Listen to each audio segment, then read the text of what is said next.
Hi, ഞാൻ നിങ്ങളുടെ സീനിയേഴ്സിനോട്, അതായത് ഇപ്പം +2 പഠിക്കുന്ന കുട്ടികളോട്, കുറച്ച് ആൾക്കാരോട്, എൻ്റെ പരിചയത്തിലുള്ള കുറച്ച് ആൾക്കാരോട് എങ്ങനെയുണ്ട് നിങ്ങളുടെ പഠനം എന്നൊക്കെ ചോദിച്ചു.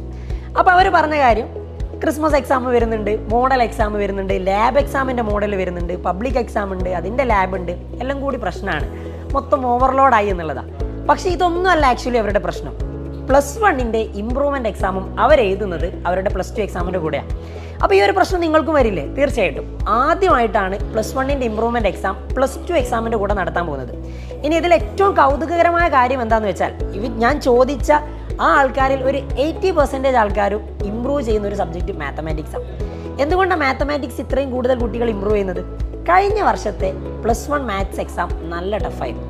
അപ്പോൾ +1 മാത്സ് എക്സാം നല്ല ടഫായതുകൊണ്ട് ഒരുപാട് കുട്ടികൾക്ക് മാർക്ക് കുറഞ്ഞു, സ്വാഭാവികമായിട്ട് അവർ ഇമ്പ്രൂവ് ചെയ്യുമല്ലോ. അപ്പോൾ ഈ എല്ലാം കൂടി വന്ന സമയത്ത് ഈ ഇമ്പ്രൂവ്മെൻറ്റ് എക്സാമും കൂടി അത് അവർക്കൊരു വലിയ ബുദ്ധിമുട്ടായിട്ടാണ് മാറിയത്. അപ്പോൾ അത് അവരെങ്ങനെ ഫേസ് ചെയ്യും എന്നുള്ളതൊക്കെ നമുക്കിനി കണ്ടറിയണം. പക്ഷേ അവരതെന്തായാലും തീർച്ചയായിട്ടും മറികടക്കുക തന്നെ ചെയ്യും. ഈ ഒരു പ്രശ്നം നിങ്ങൾക്ക് വരരുത് എന്നുള്ളത് കൊണ്ടാണ് ഞാൻ ഈ ഒരു സംഭവം ആദ്യമേ പറഞ്ഞത് കേട്ടോ. +1 ഇമ്പ്രൂവ്മെൻറ്റ് എക്സാം നിങ്ങളുടെ +2 എക്സാമിൻ്റെ കൂടെ ആയിരിക്കും എഴുതേണ്ടി വരുന്നത്. അതുകൊണ്ട് ഇമ്പ്രൂവ്മെൻറ്റ് എന്നുള്ള ആ ഒരു സംഭവം അത് നമ്മൾ മറന്നിട്ട് +1 പഠിക്കേണ്ട കാര്യങ്ങൾ കൃത്യമായി +1 പഠിച്ചിട്ട് പരമാവധി നിങ്ങൾക്ക് കിട്ടാവുന്ന മാർക്കൊക്കെ ഇവിടെ സ്കോർ ചെയ്ത് പോകണം. എന്നിട്ട് +2 പഠിക്കുന്ന കാര്യങ്ങൾ കൃത്യമായിട്ട് അവിടെ പഠിച്ചിട്ട് അവിടെ വേണ്ട മാർക്കുകൾ അവിടെയും തീർക്കണം. ആൻഡ് ഈ ഒരു കാര്യം നിങ്ങൾ കൃത്യമായിട്ട് ശ്രദ്ധിക്കണം. ഇമ്പ്രൂവ്മെൻ്റ് എന്നുള്ള ആ ഒരു സംഭവം നിങ്ങൾ മനസ്സിലേ വെക്കരുത്. ഇനി എന്തുകൊണ്ടാണ് ഞാൻ ഇങ്ങനെ പറയാൻ കാരണമെന്ന് ചോദിച്ചിട്ടുണ്ടെങ്കിൽ, നിങ്ങൾ ഇവരോടൊക്കെ ചോദിച്ചപ്പോൾ ഇവർക്കൊക്കെ ഉണ്ടായിട്ടുള്ള അതേ പ്രശ്നം നിങ്ങൾക്കും അനുഭവപ്പെടും. അവസാനമാകുന്ന സമയത്ത് നമുക്ക് ഒരുപാട് ലോഡ് വരും, അപ്പോൾ പഠിക്കാൻ നല്ല ബുദ്ധിമുട്ടാവും.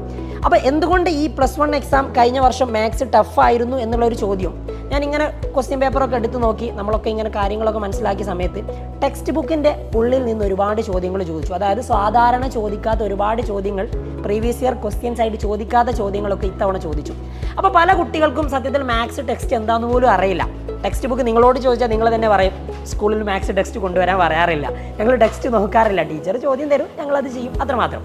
അപ്പോൾ കൃത്യമായിട്ട് ടെക്സ്റ്റ് ബുക്കിലെ ക്വസ്റ്റ്യൻസ് ചെയ്യാത്തത് കൊണ്ട് പലർക്കും മാത്സ് എക്സാം ടഫായിരുന്നു. ഈ ഒരു പ്രശ്നം നിങ്ങൾക്ക് വരരുത്. അതുകൊണ്ട് നിങ്ങൾ ചെയ്യേണ്ട കാര്യം എന്താണെന്ന് വെച്ചിട്ടുണ്ടെങ്കിൽ +1 മാത്സ് ടെക്സ്റ്റ് ബുക്ക് കൃത്യമായിട്ട് വായിക്കണം. വായിക്കുക ഇൻ ദ സെൻസ് ഓഫ് നിങ്ങൾ അതിലെ ചോദ്യങ്ങൾ കൃത്യമായിട്ട് സോൾവ് ചെയ്യണം. NCERTയിലുള്ള എല്ലാ ചോദ്യങ്ങളും കൃത്യമായിട്ട് നിങ്ങൾക്ക് സോൾവ് ചെയ്യാൻ പറ്റിയിട്ടുണ്ടെങ്കിൽ പിന്നെ നിങ്ങൾ എക്സാമിന് പേടിക്കേണ്ട. അപ്പോൾ നിങ്ങൾ എക്സാമിനെ എങ്ങനെ നേരിടണം അല്ലെങ്കിൽ എക്സാമിനെ എങ്ങനെ ഫേസ് ചെയ്യണമെന്ന് ചോദിച്ചിട്ടുണ്ടെങ്കിൽ മാത്സിൻ്റെ കേസിൽ നിങ്ങൾ കൃത്യമായിട്ട് നിങ്ങളുടെ ടെക്സ്റ്റ് ബുക്കിലെ ചോദ്യങ്ങൾ ചെയ്ത് പഠിക്കണം. ആൻഡ് ആ ഒരു പോയിന്റ് കൃത്യമായിട്ട് നോട്ട് ചെയ്യുക, ചെയ്ത് പഠിക്കണം. ഇനിയിപ്പോൾ നമ്മൾ എല്ലാ കാര്യങ്ങളൊക്കെ നോക്കി ഇതൊക്കെ നമുക്ക് അറിയാലോ, എക്സാമിന് പോകുന്ന സമയത്ത് നമ്മൾ എഴുതി വരും, അപ്പോൾ പകുതി എത്തുമ്പോൾ സ്റ്റെക്കാവും. അത് നിങ്ങൾ കൃത്യമായിട്ട് എഴുതി പഠിച്ചിട്ടില്ലെങ്കിൽ വളരെ ബുദ്ധിമുട്ടാണ്. അപ്പോൾ അതങ്ങനെ വളരെ അടിപൊളിയായിട്ട് ചെയ്യാം. ഇനി ക്രിസ്മസ് എക്സാമിൻ്റെ കാര്യത്തിലേക്ക് വരുന്ന സമയത്ത്, ക്രിസ്മസ് എക്സാമിന് 1ാമത്തെ ചാപ്റ്റർ സെറ്റ്സ് മുതൽ 12ാമത്തെ ചാപ്റ്റർ ലിമിറ്റ്സ് ആൻഡ് ഡെറിവേറ്റീവ് വരെ നിങ്ങൾക്ക് എക്സ്പെക്ട് ചെയ്യാം. കഴിഞ്ഞ വർഷം 12ാമത്തെ ചാപ്റ്റർ അല്ല ലിമിറ്റ്സ് ആൻഡ് ഡെറിവേറ്റീവ്സ് ചോദിച്ചിട്ടുണ്ട്. അതുകൊണ്ട് ഇത്തവണയും നിങ്ങൾക്ക് അത് കൃത്യമായിട്ട് എക്സ്പെക്ട് ചെയ്യാൻ പറ്റുന്നതാണ്.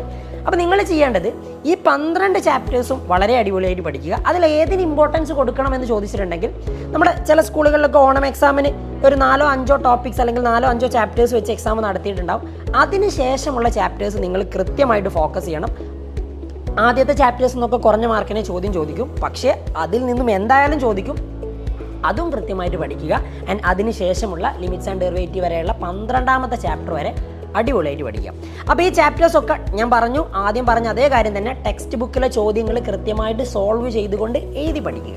ഓക്കെ, അപ്പോൾ ഈ കാര്യങ്ങളൊക്കെ കൃത്യമായിട്ട് നിങ്ങൾ ഫോളോ ചെയ്തിട്ടുണ്ടെങ്കിൽ നിങ്ങൾക്ക് വളരെ അടിപൊളിയായിട്ട് ക്രിസ്മസ് എക്സാമിന് നേരിടാം. ക്രിസ്മസ് എക്സാം എന്ന് പറയുന്നത് ഒരു ഡമ്മി മാത്രമാണ്. ക്രിസ്മസ് എക്സാമിന് അടിപൊളിയായിട്ട് ഫേസ് ചെയ്തിട്ടുണ്ടെങ്കിൽ അതിലൂടെ നിങ്ങൾക്ക് കടന്ന് പബ്ലിക് എക്സാമിലേക്ക് എത്താം. പബ്ലിക് എക്സാം നിങ്ങൾക്ക് അടിപൊളിയായിട്ട് സ്കോർ ചെയ്യാൻ പറ്റും. അപ്പോൾ മറക്കണ്ട, ഇമ്പ്രൂവ്മെൻറ്റ് എന്നുള്ളൊരു കാര്യം നമ്മൾ മറന്നു.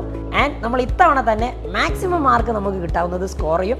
മാത്സിൻ്റെ കാര്യത്തിൽ കൃത്യമായിട്ട് പ്രീവിയസ് ഇയർ ക്വസ്റ്റ്യൻസ് ചെയ്തുകൊണ്ട്, ടെക്സ്റ്റ് ബുക്കിലെ പ്രോബ്ലംസ് ചെയ്തുകൊണ്ട് വളരെ അടിപൊളിയായിട്ട് നമുക്ക് പഠിച്ചു മുന്നേറാം. നിങ്ങളുടെ കൂടെ എജ്യൂപോർട്ട് ഉണ്ടാവും. ഇനിയുള്ള ദിവസങ്ങളിൽ നിങ്ങൾക്ക് ലൈവുകൾ വരുന്നതായിരിക്കും, സ്റ്റഡി ടിപ്സുകൾ തരുന്നതായിരിക്കും. നമ്മുടെ ചാനലിൽ നിങ്ങൾ പുതിയതാണെങ്കിൽ തീർച്ചയായിട്ടും ഈ ചാനൽ ഒന്ന് സബ്സ്ക്രൈബ് ചെയ്യുക. ആൻഡ് നിങ്ങളുടെ ഫ്രണ്ട്സിനൊക്കെ ഷെയർ ചെയ്യുക. കാണാം, ബൈ.